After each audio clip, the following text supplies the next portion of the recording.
Kapalaran ng Aries ngayong araw ng January 25. Aries.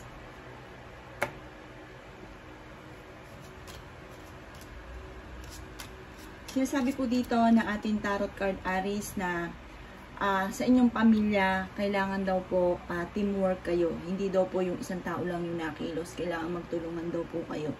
Yan, sabi rin po dito na marami kang mga insecurity sa sarili daw po ninyo. Yan, sabi rin po dito na marami kang mga pangarap sa buhay. Kayo daw po ay magiging matagumpay. Marami ka daw po mga surpresang darating, lalo na sa kasaganahan.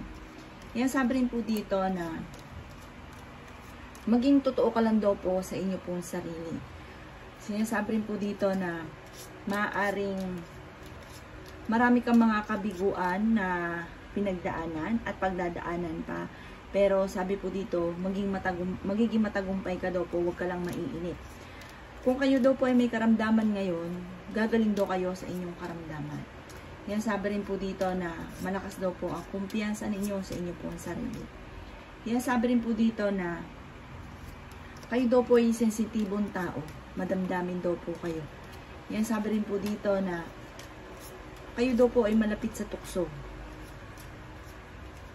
Yan, sabi rin po dito na may mga pagtatalo na magaganap. At maging balance ka daw po sa lahat ng bagay. Yan, sabi rin po dito na maaaring kayo daw po ay parang mataas masyado yung standard nyo. At sinasabi rin po dito na kayo daw po ay may pagka-moody. Weather ang inyo daw pong pag-uugali. Minsan ay okay, minsan ay hindi. Sabi rin po dito, alisin yung gantong sitwasyon dahil parang sa paligid ninyo, ito rin ang nagiging dahilan kung bakit nagkakaroon ng mga pagtatalo. Yan, sabi rin po dito na maaaring meron kang mga gawain na parang lagi na hindi natutuloy. Sabi po dito, kapag may sinimulan, tatapusin.